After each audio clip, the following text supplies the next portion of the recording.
ایک ایمان والے کے لیے کہ اپنے رب کے انسان نافرمانی کرے. اس نافرمانی کی حالت کو اصطلاح میں گناہ کہا جاتا ہے. یعنی بندہ گناہ کر رہا ہے.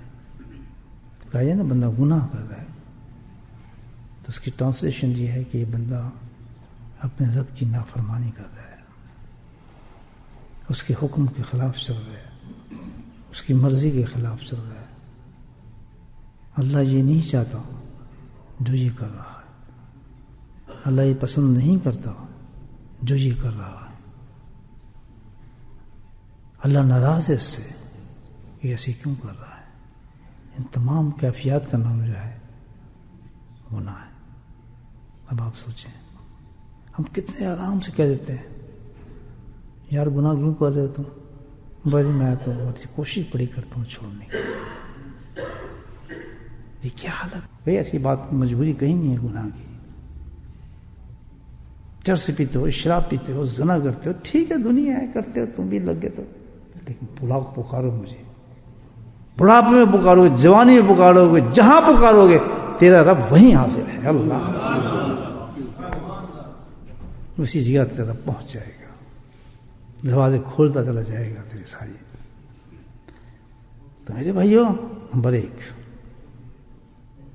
اب ہم گناہوں کے میں عرض کر رہا تھا کہ ایک مومن کی شان نہیں, تو اب کیا ہے کہ گناہوں سے بچنے کے ہمیں کیا کرنی چاہیے, اونچا بولو, کہ اگر تم گناہ میں پھنس گئے ہو, بچنا چاہتے ہو, تو بتاتا ہوں میں تمہیں ایک راز جو میری صفات کے اندر موجود ہے. صفتوں میں سے کچھ صفت میں 1-2 صفتوں کو تم پہ ظاہر کرتا ہوں اپنے قرآن سے. ایک جگہ نہیں 11 جگہ آؤں گا اس نام کے ساتھ. اللہ, اور تمہیں پھر قرآن بھی پڑھاؤں گا, تمہارے سینے میں بھی اتاروں گا, بار بار تمہیں سناؤں گا بھی. سننا اور سمجھنا میری باتوں کو اللہ تعالیٰ فرما رہے ہیں. ان اللہ سمیع بصیر, اللہ نے فرمایا. میں تمہیں بتاتا ہوں, پھر 2 صفتیں میں تم پہ ظاہر کر رہا ہوں, اور گارنٹی ہے 2 صفتوں سے کہ جہنم کی آگ, کیا جہنم تمہیں نظر بھی نہیں آ سکتی, اس کا تصور بھی نہیں ہو سکتا انسان پہ کوئی جہنم کا اثر ہی ہو جائے. گناہ سے تم بچ جاؤ گے. یہ 2 صفت اللہ کی, سمیع بصیر, کہ اگر تم یہ پہچان جاؤ, یہ جان جاؤ اور اس پہ یقین کر لو کہ اللہ سنتا بھی ہے اور دیکھتا بھی ہے, تو تم کبھی بھی گناہ نہیں کر سکتے. اور جب تک تم یہ 2 صفتوں کو نہیں پہچانو گے تم گناہ سے نہیں بچ سکتے. کوئی چیز نہیں تم بچا سکتی. اللہ نے اعلان کر دیا قرآن میں, کوئی نہیں بچا سکتا. لاکھوں تقریروں میں آپ کے سامنے کروں, لاکھوں قرآن پڑھتا رہوں, لاکھوں آپ کو رمضانوں پہ, تہجدوں پہ, جو کچھ آپ کرتے رہیں, گناہ سے آپ نہیں بچ سکتے. اللہ کہتے ہیں جب تک تم یہ 2 صفتوں کے نزدیک میرے نہیں جاؤ گے, سمیع بصیر.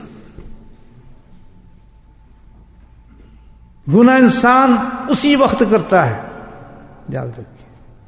جیسے ایک آدمی کہتا ہے اکثر کہ چور اس وقت کرتا ہے جب اس کو یقین ہو جاتا ہے کہ کوئی دیکھنے والا کوئی نہیں, چوکیدار کوئی نہیں. بولے سبحان اللہ. لٹ لو مال ہے تو مکان خالی پہ ہے, کھا پی جاؤ, اس میں سے نکال لو چیزیں. چور جب بھی جاتا ہے, چور کو پتا ہو آپ بیٹھے اندر سگریٹ پی رہے ہیں, چاند پان کھا رہے ہیں, اور گٹکا کھا رہے ہیں, اور چائے اور کافی پی جا رہی ہے, اور گپے مار رہے ہیں, چور آئے گا؟ آج تک بتا دیں کچھ چور ہے, ہاں بھائی میں آ گئی ہوں, آؤ جی کیا حال چال ہے, اچھا ذرا ادھر ہو جائے, میں تھوڑی چوری کر لوں جی آپ کی. آئے گا چور؟ نہیں. چور موقع دیکھتا ہے کہ آدمی نکل کب رہا ہے, اس کے کیمرہ تو نہیں لگا, کوئی داڑ تو نہیں رہا, کوئی پونچھ رہا. جتنی جب اس کی شیورٹی ہو جاتی ہے پھر وہ آرام سے آ کے صفائی کر جاتا ہے انسان کی.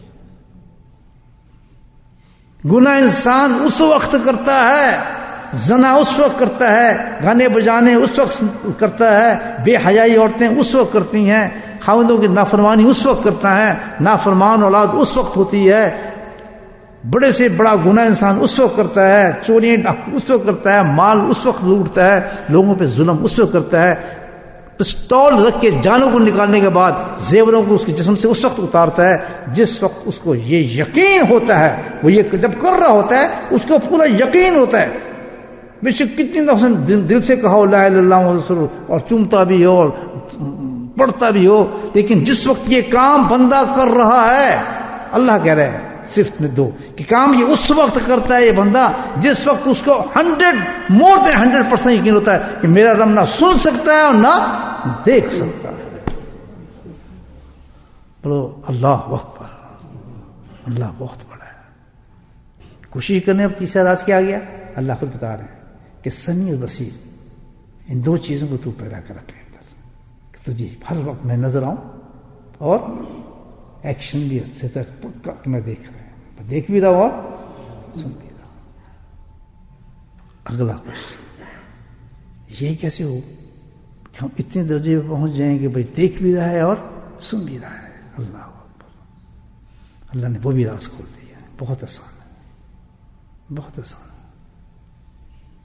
ان دو چیزوں کو حاصل کرنے کے لیے کہ تجھے اتنا پکا یقین ہو جائے کہ اللہ دیکھ رہا ہے اور سن رہا ہے، جب دو چیزیں تیرے اندر پکی ہو جائیں گے تو محسوس کرنے لگے گا، تو پھر بہت تو انسان بن گیا، انسان پھر تو ختم ہو گیا. تو یا اللہ یہ کیسے حاصل کریں؟ اللہ نے اس کے لیے ایک مخصوص عبادت دی ہے ہمیں. بولے سبحان اللہ. ہر اس انسان ہے جو گناہ سے بچنے کی کوشش کرتا ہے، اس کوشش کے بغیر بچ نہیں سکتا. بولے سبحان اللہ. وہ عبادت واحد اور واحد، اللہ اکبر، صبح اور شام. اللہ کی نعمت کو میں بیان کر رہا ہوں آپ کے سامنے. اما بھی نعمت ربی کا فحدث، اب نعمت بیان کر رہا ہوں آپ کے سامنے. صبح اور شام کئی سالوں سے ہر جمعرات کو آپ کو جمع کر کے اللہ تعالیٰ یہی عبادت کراتا ہے جو انسان سے سمیع اور بصیر کے صفات نصیب ہو جاتی ہیں. انسان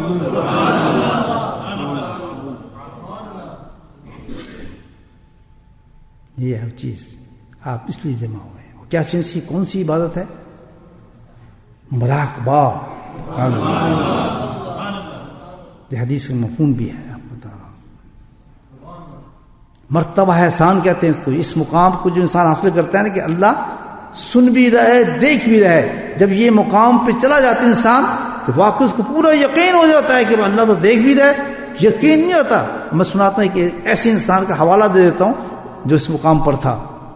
آپ سب اس مقام کو جانتے ہیں، دینے کو تو بہت ہیں لیکن اس انسان کو سب جانتے ہیں کہ مومن کی شان ہے ہی نہیں گناہ کرے، تو گناہ سے بچنے کی کوشش کرے. اور کوشش کرنے کا طریقہ کیا ہے؟